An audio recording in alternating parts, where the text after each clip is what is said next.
कहने लगी बात यह है कि मेरे बेटे से कत्ल हो गया था और आज उसका कसास है। पता है ये क्या कहता है अबू गरीब? कहने लगा खाला इंशाअल्लाह तू फिक्र न कर, तेरा बेटा बच जाएगा। काले रंग का ब्रीफकेस डिप्लोमेटिक, लो जी उसने जाके खरीदा। इसके पास जेब में कुछ 100-150 रियाल था सिर्फ। अब हाथ में उसे सनसोनाइट का वो पकड़ा हुआ ब्रीफकेस, पता लग रहा है कि जनाब ये बहुत बड़ा ताजर है। अब ये माँ का अकलौता बेटा है, अगर ये कत्ल हो जाएगा तुम्हें क्या मिलेगा? और मैं इस बात के लिए तैयार हूं कि मैं तुम्हें इसकी दियत देता हूं। या कितनी दियत दे? उसने कहा मांगो, क्या मांगते हो? उन्होंने कहा 3 मिलियन रियाल। इसने कहा 3 मिलियन? कोई बात नहीं। काजी ने कहा कि हाँ तुम इसकी दियत देने के लिए तैयार हो? क्या मैं इसको तैयार हूं। उन्होंने कहा कि अच्छा पैसे तुम्हारे पास है 3 मिलियन। वो बड़ा शंता था। उसने जब ऐसे दबाया ना, उन्होंने शंते को खोल के देखा तो उसके अंदर क्या था? 50 रियाल सिर्फ। अस्सलामु अलैकुम वरहमतुल्लाहि वबरकातुहू। बिस्मिल्लाह वस्सलातु वस्सलामु अला रसूलिल्लाह। मुअज़्ज़ज़ नाज़रीन इकराम, आज का जो किस्सा या वाक़या मैं आपको बयान करने वाला हूँ ये बड़ा ही अजीब व गरीब है, लेकिन इंशाअल्लाह ये वाक़या बिल्कुल दुरुस्त और सच्चा और सही है। अज़ीज़ों, इस बात को कमोवेश 35 साल गुज़र चुके हैं।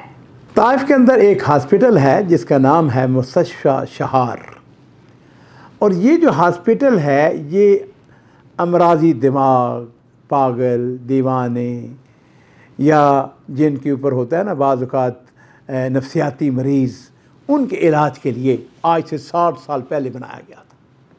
खैर एक शख्स, उसका नाम था अबू गरीब अशलवी अल हारसी। ये आरसी कबीला वहाँ पर बड़ा मारूफ है। खैर नफ्सियाती मरीज़ था, हॉस्पिटल में दाखिल हो गया, उसका इलाज होता रहा हत्ता कि अतीबा ने कहा कि अब बड़ी हद तक ये ठीक है, तो ऐसा करें कि इसको हफ्ते में 2 दिन घर जाने की इजाज़त है। यानी बुध की शाम को वो घर चला जाए और हफ्ते वाले दिन सुबह या शाम में वापस आ जाए और बाकी इलाज करवाए। दिन ऐसा हुआ कि हस्बे मामूल, और इसकी हालत सेहत बहुत अच्छी हो गई थी। वैसे भी हॉस्पिटल के अंदर माशाअल्लाह खूबसूरत लंबा कद, उसका वाइट कलर, वजाहत। हुआ यूँ कि हॉस्पिटल से जिस वक़्त ये 2 दिन के लिए बाहर निकला बुध की शाम को, तो अगला दिन उसने अपने भाई को तलाश के भाई से मिलने के लिए गया, तो पता चला कि उसका भाई जो है वो किसी जुर्म में जेल में चला गया है। उसे पता कराया कि भाई जेल कहाँ है, किस जेल में अंदर है। पता चला कि अल-बाहा, ये उसी इलाके के अंदर, यानी ताइफ से अगर जनूब की तरफ जाएं तो बाहा बड़ा खूबसूरत ये शहर है, मैंने उसको देखा हुआ है, और बड़ा वहाँ पे ठंडा मौसम है, एयरपोर्ट भी वहाँ पर है। बहुत बड़ा शहर तो नहीं है लेकिन बड़ा खूबसूरत शहर है। बहरहाल लो जी नाज़रीन इकराम, ये करता करता वहाँ पर पहुँच गया। जैसे वहाँ पर गया तो उसने जाके कहा मैंने अपने भाई से मुलाकात करनी है जेल में। उसने कहा कि नहीं, जेल में अगर तुमने अपने भाई से मुलाकात करनी है तो जुमे वाले दिन सुबह सवेरे 7 बजे आ जाओ, आके लाइन में लग जाओ, तुम्हारी मुलाकात हो जाएगी। लो जी, ये जुमे वाले दिन अपना लाइन में लग गया अपने भाई से मुलाकात के लिए। इसने देखा कि एक खातून जेल के दरवाजे के बाहर वो रो रही है। इसने जाके कहा खाला तू क्या रो रही है? उसने कहा बात यह है कि मैं बड़ी परेशान हूँ, छोड़ो, तुम्हें मेरे साथ क्या गरज? अब वो गरीब कहने लगा खाला फिर क्या है, मैं बताओ उसे तुम्हारा मसला क्या है? कहने लगी बात यह है कि मेरे बेटे से कत्ल हो गया था और आज उसका कसास है। जुमे की नमाज के बाद उसको आज कसास में उसको कत्ल कर दिया जाएगा। पता है ये क्या कहता है अबू गरीब? कहने लगा खाला इंशाअल्लाह तू फिक्र न कर, तेरा बेटा बच जाएगा, तेरा बेटा कसास। उसने कहा किस किस्म की बातें करते हो? मेरे बेटे के लिए बड़े बड़े जो शयूखुल कबाइल थे, उन्होंने बड़े बड़े उमरा ने, बड़े लोगों ने कोशिश की, लेकिन जो वरसा वो मानने वाले नहीं। उन्होंने कहा नहीं, हमने बदला ही लेना है। इसने कहा खाला बात सुन, तू दुआ कर, तू देख होता क्या है, तेरा बेटा इंशाअल्लाह जो है ना वो बच जाएगा। लो जी, जिस वसूख के साथ, और उसने कहा, उसकी माँ ने कहा मेरी हालत ये है कि मुझे पुलिस ने, शुरतों ने बुलाया था, उन्होंने बुलाया था अपने बेटे के साथ आखिरी मुलाकात कर लो। मैं आखिरी मुलाकात कर चुकी हूँ, अब मैंने वहाँ यहाँ पे बैठी उसके लिए दुआएं कर रही हूँ। नाज़रीन इकराम, इसको मुख्तसर करते हुए इसने पता क्या किया, मैं कहता हूँ अजीब व गरीब किस्म का वाक़या है। ये शख्स जुमे का दिन था, हालांकि ये गया वहाँ पर, एक मकतबा था वहाँ पर गया, वहाँ पर सनसोनाइट का वो बड़ा शंता जो है ना, बैग मिलता है, ब्रीफ केस, काले रंग का ब्रीफ केस, डिप्लोमेटिक। लो जी, उसने जाके ख़रीदा। इसके पास जेब में कुछ 100-150 रियाल था सिर्फ। उसने वो शंता ख़रीदा। उसके बाद ये गया बाज़ार के अंदर और उसने वो मशला नहीं होता जो पहनते हैं, शयूख पहनते हैं, वो उसने मशला लिया, उसको ख़रीदा, उसने पहन लिया, उसको जुब्बा जिसको हम अपनी ज़बान में कहते हैं। अब जुमे की नमाज के बाद बेहतरीन, ये जनाब लंबा, वैसे भी खूबसूरत था। अब हाथ में उसे सनसोनाइट का वो पकड़ा हुआ ब्रीफ केस, पता लग रहा है कि जनाब ये बहुत बड़ा ताजर है। जुमे की नमाज के बाद लोग इकट्ठे हो गए। अब उसका कसास होना है उस खातून के बेटे का। इसने उनसे, माँ से नाम पता सारा ले लिया कि कौन क्या नाम है उसका नाम।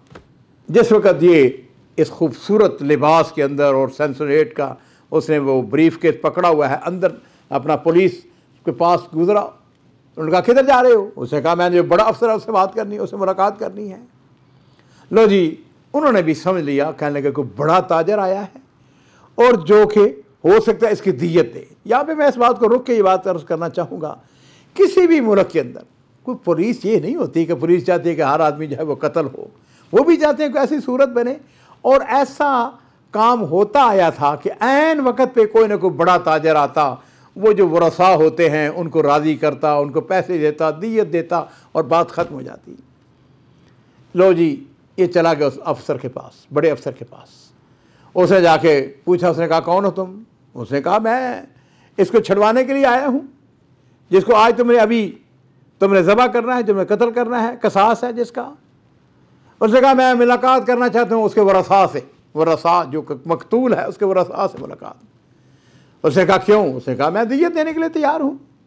उसने कहा अच्छी बात है। अब लिबास, शक्ल, सूरत, हाथ में उसका शंता, पता लग रहा है कि पैसे हैं उसके अंदर ऐसे। लो जी, उसने बुला लिया ऑफिसर ने, वो जो वरसा से वो आ गए। अब इसने तकरीर शुरू कर दी। इसने कहा देखो साथियों, बात यह है कि तुम्हारा जो भाई था, बेटा था, जो भी था, वो तो अल्लाह के पास जा चुका है, वो उसका मामला वो तो कब्र में है, तुम्हें पैसे की ज़रूरत है। अब ये माँ का अकलौता बेटा है, अगर ये कत्ल हो जाएगा तुम्हें क्या मिलेगा? और मैं इस बात के लिए तैयार हूँ कि मैं तुम्हें इसकी दियत देता हूँ। उन्होंने आपस में मशवरा किया, दोस्तों ने आपस में, वो रिश्तेदार थे सारे आए हुए थे वो रसा।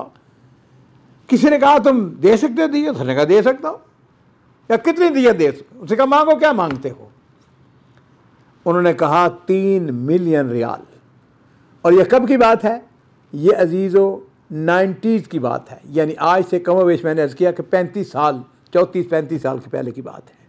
इसने कहा 3 मिलियन, कोई बात नहीं, ठीक है मैं देता हूँ।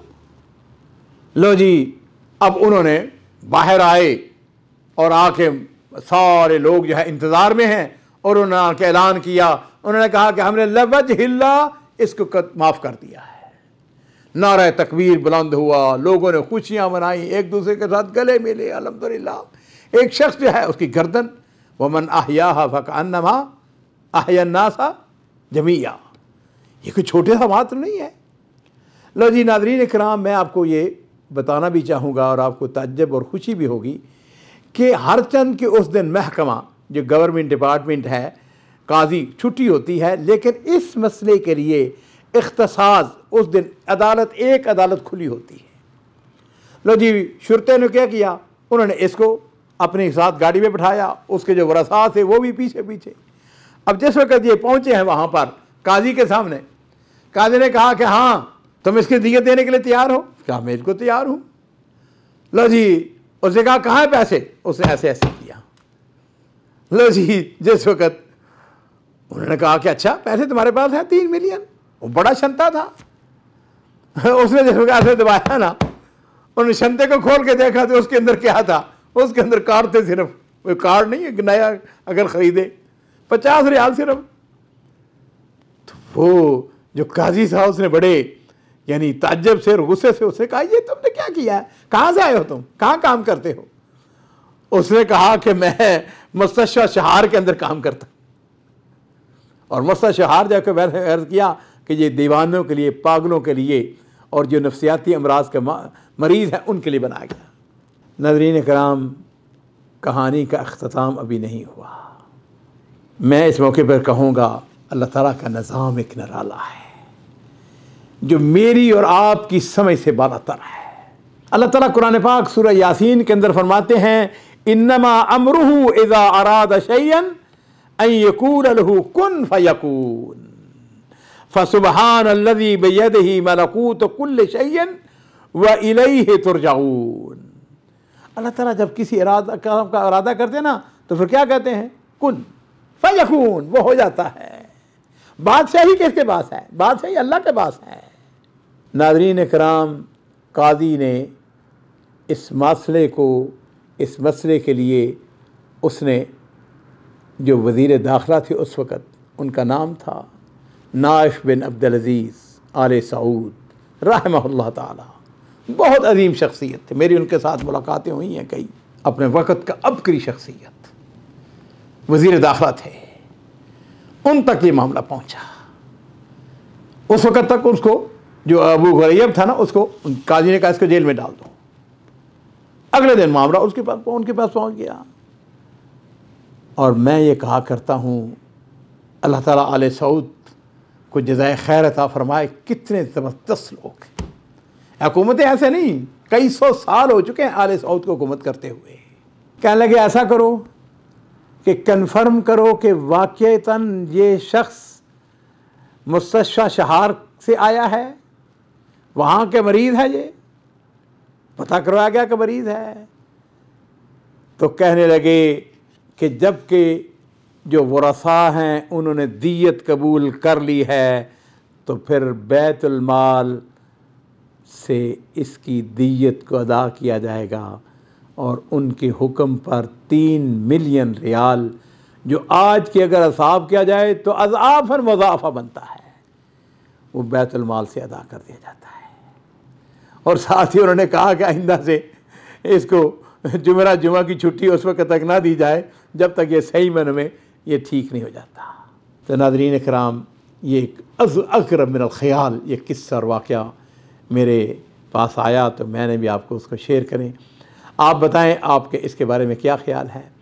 मैं यहाँ पे ये अर्ज़ करना चाहूँगा कि हमारे तादाद जो है, सब्सक्राइबर की तादाद अल्हम्दुलिल्लाह ग्रेजुअली, लेकिन बहुत थोड़ी, वो बड़ी ज़रूर है, उसमें आप अपना हिस्सा डालें।